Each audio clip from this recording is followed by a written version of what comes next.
East Prussia, July 1904, the air over England was still that morning. Not calm, just waiting. In a narrow dispersal bay at RAF Hunsdon, two men walked around a twin-engine aircraft that looked nothing like a war machine. Its skin was wood, its frame varnished spruce and balsa. It creaked softly as the sun rose over its wings. To outsiders, it looked fragile. To the men who would fly it, it felt alive. Flight Officer Jock Horsley ran his hand along the nacelle. The surface was cold with dew, smooth as furniture. He smiled, faint, private. Flying barn, some ground crews joked, but those who had flown the Mosquito knew what it could do. It didn't rely on armor. It relied on speed, nerve, and precision. Engines off, the world was nearly silent. Just the rustle of a map, the tap of a pencil, the distant cough of another crew warming up. Somewhere in the mist, someone was praying under their breath. No speeches, no bravado, just ritual. Gloves checked, straps tightened, photograph tucked inside the jacket. The order came quietly. Wolfschanz, East Prussia, target, Führer headquarters. The words carried a chill deeper than the air itself. The Wolf's Lair, Hitler's hidden fortress of concrete and pine. Few even knew its coordinates. None had struck it before. Intelligence called the attempt symbolic. But to the men preparing to lift off, symbolism meant risk measured in minutes, not metaphors. At 0620, both Merlin engines roared to life.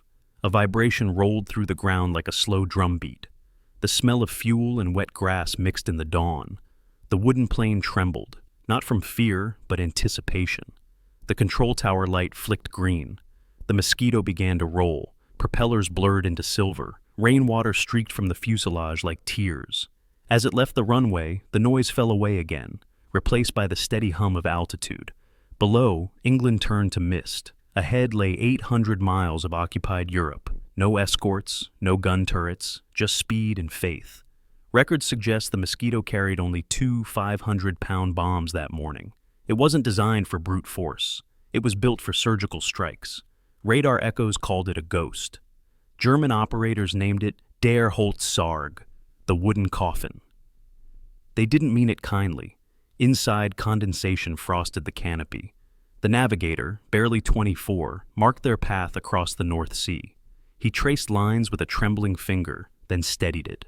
Below them, nothing but gray water and a single line of white wake where another aircraft had passed minutes earlier. They would never see that plane again. Halfway across, a thin layer of cloud swallowed them whole. The engine's drone became muffled, like breathing through wool. The cockpit lights glowed dim red. Every rivet, every vibration sounded louder in that isolation. Time stretched. Every minute felt earned. By the time they reached East Prussia, the light had changed. The soul. Forests below glimmered under thin fog. Concrete roads cut through dark pine like scars. The Wolf's Lair was somewhere beneath those trees. Bunkers disguised under camouflage netting, guarded by anti-air batteries, and surrounded by hundreds of soldiers who thought the sky was safe. The Mosquito dropped to treetop height, branches blurred beneath the wings. The pilot steadied his breath. "Hold her low," the navigator murmured, barely a whisper. But the intercom was already silent. Both men knew the ritual of focus. They spoke through instinct, not words. They came in from the west, sunlight behind them, radar confused. At 0742, the altimeter needle quivered. The pilot tapped the release. 2 bombs fell cleanly from the bay, vanishing into the forest haze. No one inside the Wolf's Lair had warning. Witnesses later recalled a sudden roar, a flash, then the concussion that tore windows and shredded camouflage nets. Concrete walls shook. Hitler himself, reportedly in conference, was moved to a secondary bunker by noon. Within days, he ordered his staff to prepare a relocation. The Mosquito had already turned home. Engines climbing, fuel low, oxygen thin. They didn't speak for miles. Only after they crossed the Baltic did the pilot exhale, a sound half relief, half disbelief. He looked down at his gloved hands, still trembling. Behind them, smoke rose through East Prussia's trees, thin, gray, almost beautiful from that height. They couldn't see what damage they'd done, only that they had struck the heart of the myth. For a plane made of wood, it was enough. The radio crackled faintly with another crew's voice, distant, fading, human, then silence. The hum of the engines returned, soft and even. They had become ghosts again.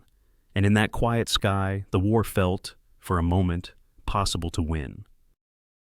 The engine still murmured over the channel that evening, a steady rhythm fading into the wind, and as the Mosquito vanished into the west, its story had already begun years earlier, not in a hangar, but in disbelief.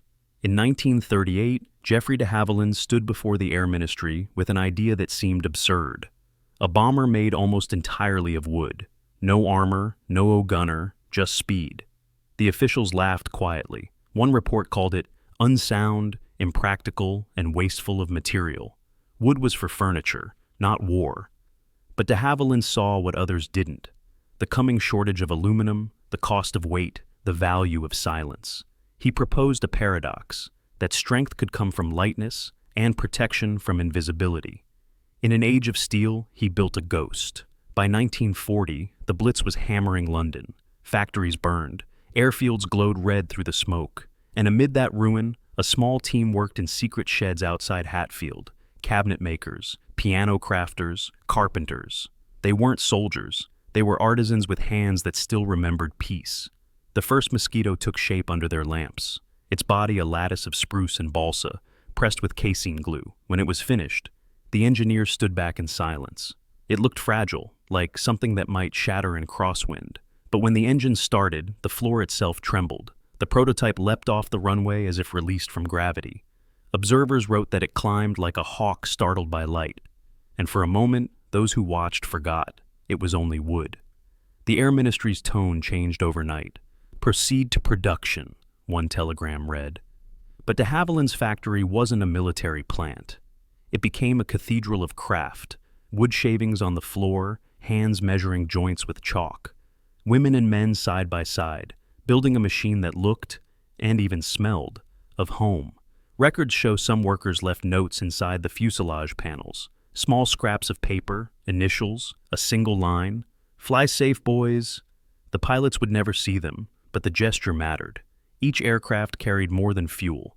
It carried the touch of 1,000 unseen hands. By 1943, the Mosquito had proven itself in night raids, photo reconnaissance, and precision strikes. It could outrun almost any German fighter at medium altitude. Its unpainted wooden skin absorbed radar. It flew so fast that gunners often fired too late, the silhouette already gone. German ace Adolf Galland called it the most remarkable aircraft in the world. Even Göring, furious at its success, ranted before his staff: "I turn green with envy when I see the Mosquito. The British have the geniuses, and we have nincompoops." But for the crews, the compliments meant little. Each sortie was still a coin toss. A single hit could splinter the fuselage. A fuel leak could turn the wood to flame. They flew low, silent, trusting the craft's grace more than its armor. Every mission was a dialogue between speed and faith. One veteran recalled the cockpit smell, a mix of resin, oil, and damp cloth. "When you sat inside," he said, "you felt like part of it, not inside it. It wasn't a machine. It was alive." That bond between man and machine wasn't sentimentality. It was survival. Each flight demanded an intimacy that heavy bombers never knew. The Mosquito didn't forgive rough hands or careless thought. It demanded precision and offered invisibility in return. Strategically, it changed the air war's logic. Where the Allies once measured victory by tonnage dropped, the Mosquito measured it by accuracy, a single strike that could alter command morale. Its raids hit Gestapo headquarters, power stations, and even prison walls to free captured resistance fighters. It was the embodiment of an idea, that craftsmanship could be a weapon, and silence a form of defiance. When word reached de Havilland that one had bombed the Wolf's Lair itself, he said nothing. He simply placed his hand on a wooden frame in the workshop and whispered, "They did what they were built for." Outside, sawdust still floated in the air, like pale ash. The same air those pilots would fly through the next morning. The engine's echo from the previous raid still lingered. Low, rhythmic, steady. It blended with the hum of factory machinery, bridging one battlefield to another.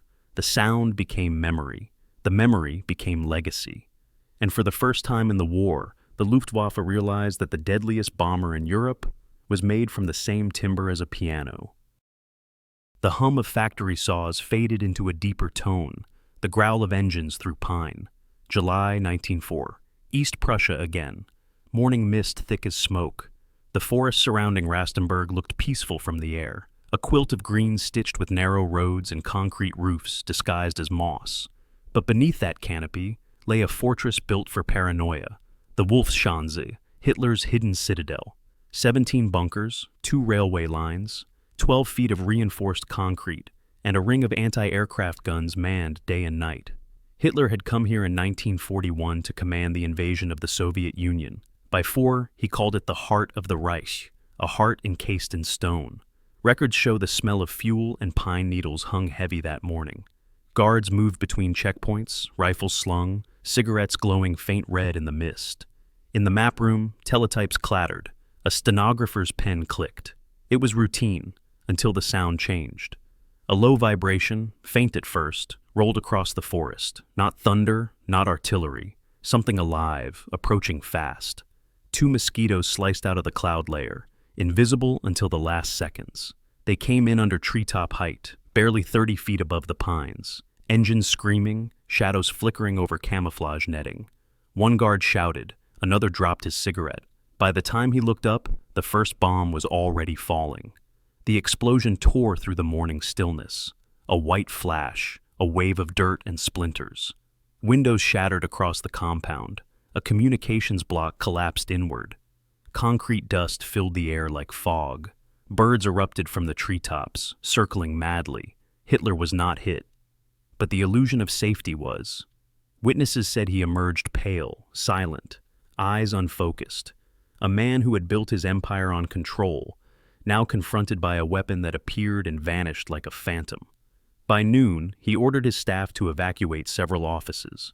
Within days, he shifted operations south, away from the haunted forest. To the Allied planners who designed the strike, it was more than symbolism. It was proof that even the most fortified mind could be reached through precision, not mass.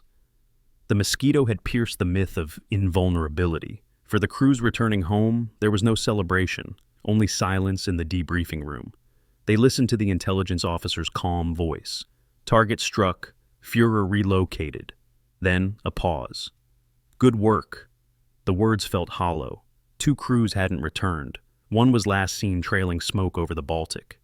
The sea kept its secrets. At the Hatfield plant, news of the raid arrived by telegram. Workers gathered in the break room, reading it twice. Some smiled, others cried quietly into their tea. They knew what that flight had cost, and what it had proven.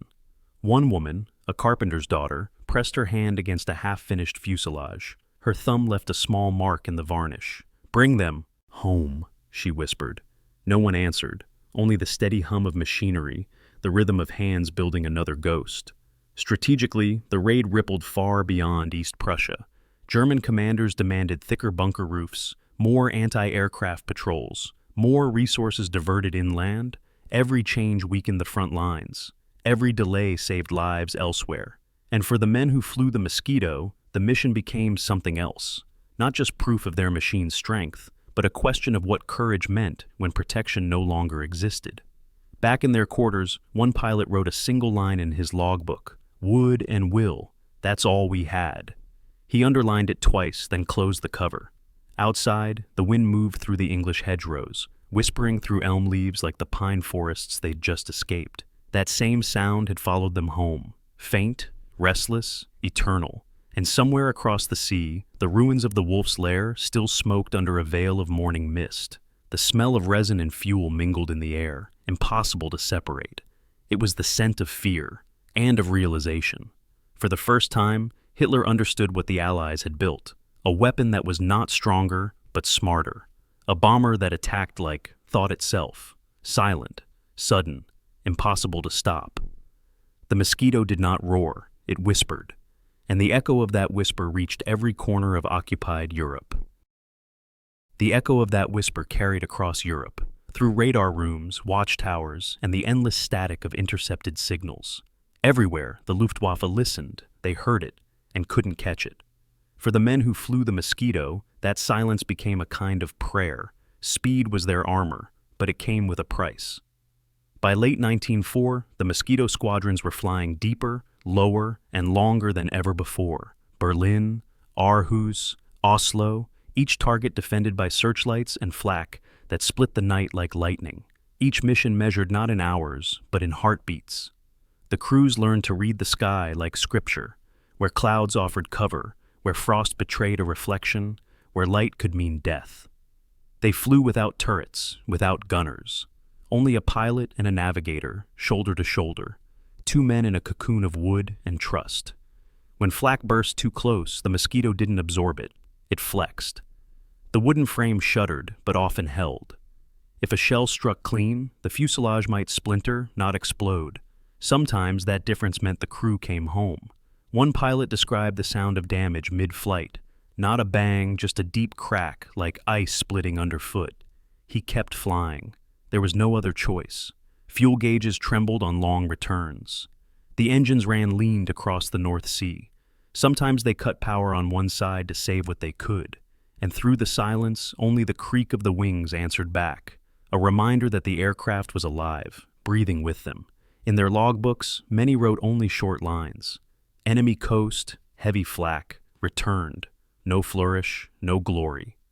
They knew words couldn't hold what those hours felt like. Records show that out of every 100 Mosquito crews, roughly 9 never came back. It was fewer than the heavy bomber losses, but no less personal. Each missing aircraft left a silence on the airfield that lingered for days. The ground crews felt it first. An empty dispersal bay, tools left out. A cup of tea gone cold on the step. No one spoke, but everyone knew. Then the next sortie was called, and the routine began again. Map, pencil, engine start, the hum of departure. Duty became rhythm. Rhythm became faith. Strategically, the Mosquito squadrons were rewriting warfare itself. Precision over saturation, targeted destruction instead of terror raids, factories instead of cities, morale instead of rubble. Each strike carried a message. We can reach you, and we don't need thousands to do it. To German radar, the Mosquito appeared as a faint flicker, then vanished. By the time fighters scrambled, it was already gone. Commanders demanded new detection systems, new guns, faster interceptors. None could match it. The Luftwaffe was chasing shadows, but even shadows grow tired. Crews began showing signs of strain, sleeplessness, tremors, that hollow stare familiar across all fronts. One chaplain called it the silence afterward. When the engines stopped, so did the world. Back in Hatfield, the carpenters worked through the winter. Sawdust covered their boots like snow. Some had sons or brothers in the squadrons. They built faster, lighter, stronger, but they knew what each finished wing might mean. A worker named Margaret Webb wrote in her diary, "Each plane is beautiful when it leaves, but sometimes beauty comes back broken." Her words were found years later inside a factory ledger, pressed flat between production sheets. For the men flying over Europe, beauty had another shape, the shimmer of dawn on the North Sea, the warmth of coffee before takeoff, the brief stillness when engines idled and breath turned to fog. Small things, human things, the kind that survived when steel didn't.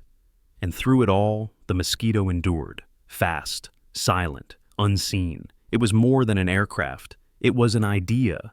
That ingenuity could outthink brute force. That precision could outlast fear. That the quietest machines could make the loudest history. When Hitler fled the wolf's lair for the last time, the forest returned to silence. Only moss and broken concrete remained. But the sound that once haunted those pines, the hum of wooden wings, never left. Even now, in recordings, you can hear it faintly. A pulse, soft and steady, like memory itself refusing to fade. The hum of the Mosquito faded into the archives of sound. Yet in 1904, that hum had become the most feared frequency in German command. It wasn't just an aircraft, it was a reminder that no fortress, no bunker, no doctrine was untouchable. After the Wolf's Lair raid, Allied planners saw opportunity. Intelligence from Bletchley Park and aerial reconnaissance confirmed how deeply the strike had shaken morale. So, the Mosquito was turned loose again, this time as a weapon of confusion. Night after night, it prowled the air above occupied Europe. Low, fast, unseen. Sometimes it dropped bombs. Sometimes it dropped nothing at all. Only the sound of engines, racing past radar lines, forcing gunners to fire blind. Each false alarm wasted fuel, ammunition, and sleep. By spring 1945, entire squadrons of the Luftwaffe were chasing echoes. One German officer wrote bitterly, "The British no longer fight us with bombs, they fight us with ghosts." To the men inside those ghosts, it was a strange kind of war. They could see the ground flash beneath them, the rivers shining like veins, the faint red blink of anti-air batteries scanning the night. But their targets were no longer material. They were psychological, bridges of fear connecting cities that no longer trusted silence. Back in England, command called it disruption through precision. To the crews, it simply meant more missions and longer hours staring into blackness. The hum of engines became the heartbeat of exhaustion. Every flicker on the horizon could be flak, or lightning, or imagination. Most never remembered the details afterward, just the color of the sky when they turned home, or the smell of the sea. Strategically, the Mosquito changed how the Allies thought about air power. It proved that agility mattered more than armor. That knowledge, timing, weather, geography, was as lethal as tonnage. It forced a shift from brute destruction toward surgical precision. That shift would shape every air campaign for decades. By early 1945, as the Reich collapsed inward, Mosquitoes flew missions not just for destruction, but revelation, locating convoys, photographing retreats, tracing the front lines hour by hour. They were the first to see Germany's arteries emptying, the first to confirm that the enemy's shadow was shrinking. But every advance came with ghosts of its own. Each new success meant another mission, another risk, another set of names posted on the operations board, and then quietly erased. For the veterans, the hardest part wasn't fear. It was the silence between raids, when the engine stopped and memory began. One navigator wrote in his journal, "When the hum fades, you still hear it in your chest. It's like the war keeps flying without you." Even after the guns fell quiet, that sound never left them. It echoed through the workshops of de Havilland, through the airfields at Hatfield and Hunsdon, through the homes where the craftsmen returned to their benches and the pilots to their fields. The war had ended, but the rhythm of its creation still pulsed in their hands. And somewhere in a ruined forest in East Prussia, concrete cracked under the weight of moss. The Wolf's Lair, once the center of power, now stood empty. Its walls still bore the pattern of smoke where the Mosquito's bombs had struck. Nature was reclaiming it, inch by inch, the same pine needles that had hidden it now, whispering through the cracks. The wooden ghost had outlasted stone. For the men who built it, that truth meant something profound, that fragility could endure, that silence could speak, that craftsmanship could alter the course of a war. They didn't call it victory, they called it survival. And when they met at reunions years later, they never boasted of numbers or medals. They spoke of the hum, that perfect pitch between life and loss. Because in that sound lived every moment they had borrowed from death, every dawn that had carried them home, every heartbeat that refused to stop. The Mosquito had begun as an impossible idea, a wooden plane in a world of steel. It ended as proof that the impossible could fly. And in the quiet that followed, the world began to understand. Sometimes the strongest wings are made of what others throw away. The war was ending. Spring 1945. Europe's skies, once full of fire, turned pale again. Engines cooled, hangars emptied. And for the first time in years, silence didn't mean danger, it meant peace. But peace was not the same as quiet. The air crews carried their noise within them. Even when they slept, the hum of the Merlin engines still moved beneath their ribs, a phantom rhythm that refused to fade. At Hatfield, the workshops that had once glowed under blackout lamps were bright again. The smell of varnish and glue returned, softer now, without urgency. Old tools hung neatly on the walls. Women brushed sawdust from benches where, only months earlier, they had built wings that carried men into the storm. De Havilland himself walked the floor one last time that summer. He stopped beside a half-finished fuselage, its frame still warm from lamination. He placed his hand on it, not as an engineer, but as someone saying farewell. "Beautiful," he murmured. Then quietly, "She saved them, as much as they saved her." Outside, the last operational Mosquito squadrons returned from Europe. Some landed to applause, others to silence. Men stepped out and looked at their aircraft as if seeing a reflection of themselves. Worn, fast, resilient, scarred. One photograph captures it perfectly. a pilot resting his hand on the wooden skin of his Mosquito, forehead against the fuselage, eyes closed. No words, just the posture of someone thanking a friend for surviving the same storm. In archives, you can still read the maintenance notes from those days. Replace port engine, minor splintering along fuselage, crew safe. Each line a small history, every repair, a conversation between man and machine. Strategically, the Mosquito's legacy was immediate. It had proven the power of precision, the dominance of agility, the futility of overconfidence. Its design principles would echo through generations of aircraft, from the jet age to stealth technology. Lightness became strength, silence became strategy. But beyond the doctrine and blueprints, something deeper lingered, a moral weight. Because those who had built and flown the Mosquito understood that every innovation born in war carried a question. What will we do with speed, once we no longer need to run?